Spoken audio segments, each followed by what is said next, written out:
Bak lomba lari, pemilihan presiden 2024 seakan sudah memasuki putaran akhir sebelum memasuki garis finish.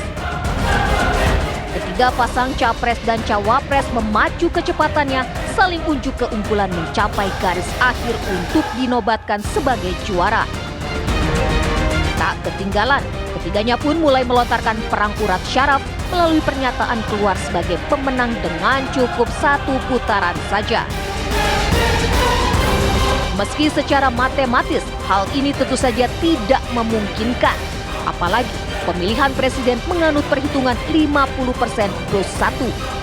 Artinya siapapun yang terpilih jadi pemimpin negeri 5 tahun mendatang harus meraup suara pemilih yang sah sebanyak 50% ditambah 1% suara.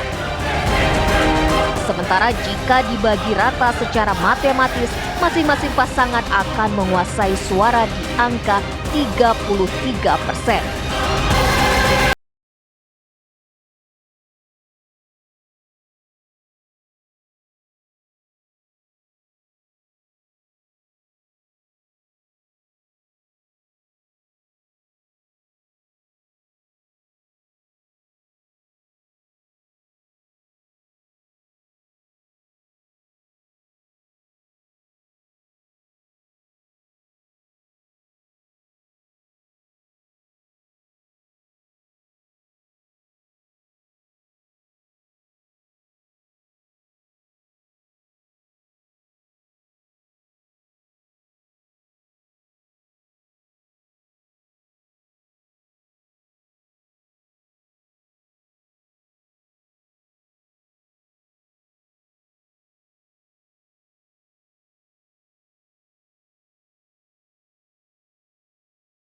Pres satu putaran memang mengemuka akhir-akhir ini pemirsa, tapi kalau kita lihat lagi ke belakang, bahkan mungkin sebut saja di bulan Oktober atau juga sebelum bulan Oktober, masing-masing tim pemenangan pun optimis bahwa mereka akan memenangkan Pilpres satu putaran.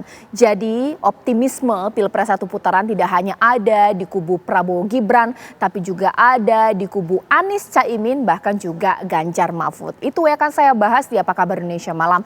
Mungkin nggak ya pemirsa, sambil saya nanti menunggu narasumber saya akan bergabung bersama saya di studio TV One. Saya ingin menyapa terlebih dahulu dua narasumber saya yang sudah bergabung di sini, mulai dari Gus Coy sudah hadir di sini. Assalamualaikum warahmatullahi wabarakatuh Gus Coy, bahkan juga Bang Deddy Sitorus. Selamat malam Bang Deddy.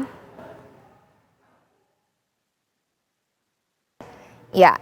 Sekarang saya langsung saja tanya ya, yang pertama kali kepada Gus Coy. Sebelum nanti saya akan tanya tim dari Pak Prabowo Gibran ini optimis menang satu putaran. Pernyataan yang sama optimis menang satu putaran juga pernah dikemukakan oleh Caimin. Gus Coy, data internal ini seperti apa sih? Yakin bisa menang satu putaran? Ya itu kan semangat, optimisme ya, keinginan, dan bukan hanya berhenti pada satu putaran, tapi yang masuk dalam putaran itu yang menang itu ya masing-masing pasangan. Jadi keinginannya seperti itu.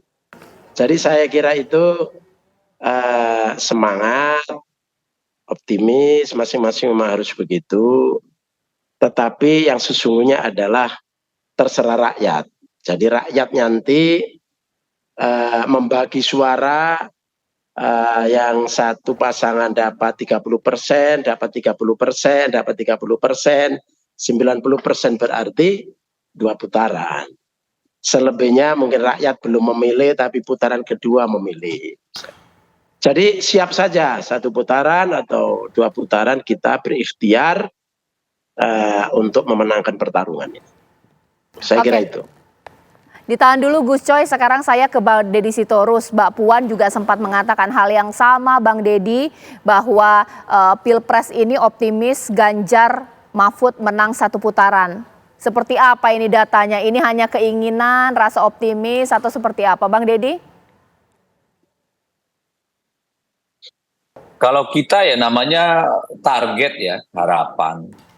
Tentu kita membuat yang maksimum dong. Tetapi itu kan juga berdasarkan hitungan-hitungan, karena apa, kita posisinya ada di tengah. antara dua kutub yang saling diametral gitu ya.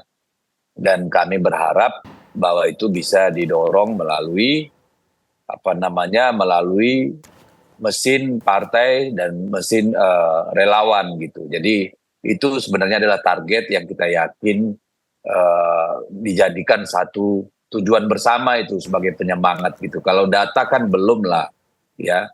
Saya kira sampai sekarang data masih saling berhimpitan untuk 1 dan 2 gitu.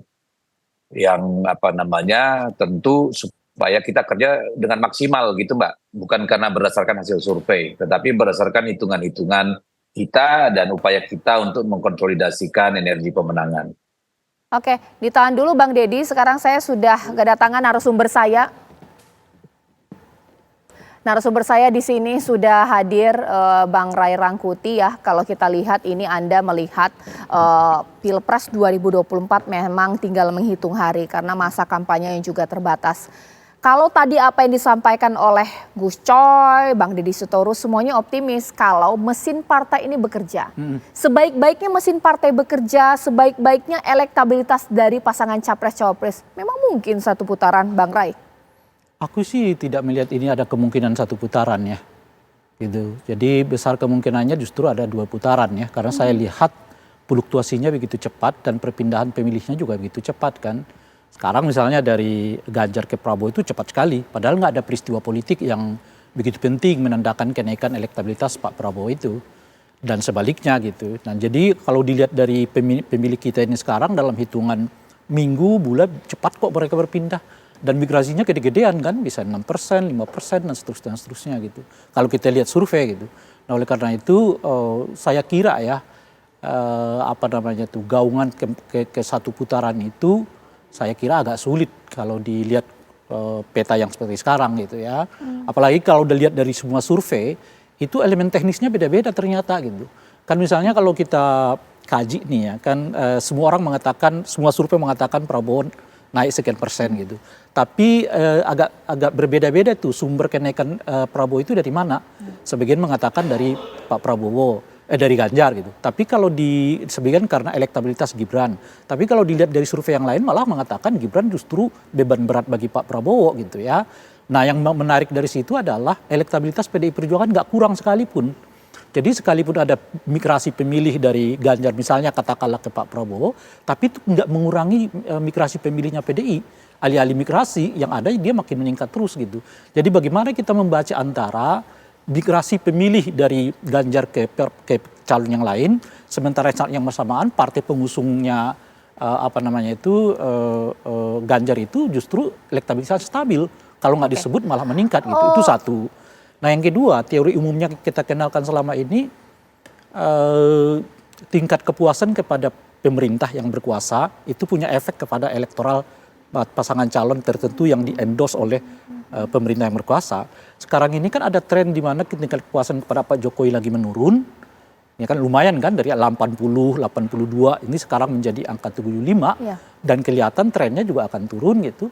Tapi saat yang bersamaan kok elektabilitasnya Pak Prabowo itu bisa meningkat gitu. Itu bagi saya agak gimana ya menjelaskan yang seperti itu. Karena umumnya teorinya elektabilitas menurun, yang didukung ya turun gitu. Elektabilitas naik, yang didukung adalah naik gitu. Nah oleh karena melihat ini ya sinyal-sinyal seperti ini, saya merasa bahwa ini agak sulit satu putaran. Sekalipun udah ada yang mengatakan bahwa Pak Prabowo itu ada di angka 40, 42% dan sebagainya gitu. Seperti ini ya Bang Ray ya, ini elektabilitas capres-cawapres pemirsa. Kita akan lihat ini versi dari lembaga survei yang kami cantumkan di sini pemirsa.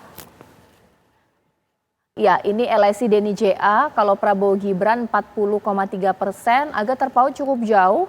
Ganjar Mahfud 28,6%, Anies Muhaimin 20,3%. Ini kan menariknya begini ya. Ya, Bang Ray, tadi kan mengatakan ada migrasi yang cukup besar ya dari para pemilih. Ganjar. Apa sih faktornya? Itu yang kita nggak tahu. Sebagian kalau misalnya Denny JA mengatakan disebabkan karena banyaknya serangan kepada Prabowo dari kubunya Ganjar yang mengakibatkan pemilihnya Ganjar itu justru migrasi ke Pak Prabowo gitu. Tapi kalau kita baca di survei yang lain, justru migrasinya suara Ganjar itu bukan ke Pak Prabowo lebih besar. Lebih besarnya itu ke Anies Baswedan gitu. Jadi kita agak membingungkan juga nih melihat survei-survei yang paling terakhir itu kan kita baca memang ada migrasi pemilih Ganjar. Tapi mayoritasnya bukan ke Prabowo, mayoritasnya itu justru ke ke Anies Baswedan gitu. Oleh karena itu PKB naik menurut dia. Baik. Sementara di kubunya Pak Prabowo partainya itu yang naik cuma PAN. Iya. Yang lainnya itu stabil gitu. Oke. Di kubunya Ganjar itu PDI tetap stabil suaranya gitu. Jadi gimana kita membaca semua peta-peta ini gitu. Baik, nanti saat lagi saya akan tanya kepada Bang Deddy Sitorus bahkan juga Gus Coy. Kita tahu bahwa survei tidak menjadi indikator salah satunya melihat dari siapa yang nanti akan memenangi Pilpres 2024. Tapi menjadi salah satu indikator Bang Deddy, Gus Coy menjadi permasalahan serius ketika elektabilitas partai stabil bahkan juga baik. Tapi ternyata tidak memberikan sumbangsi apa-apa untuk capresnya. Ada masalah apa? Figurkah? Sesaat lagi.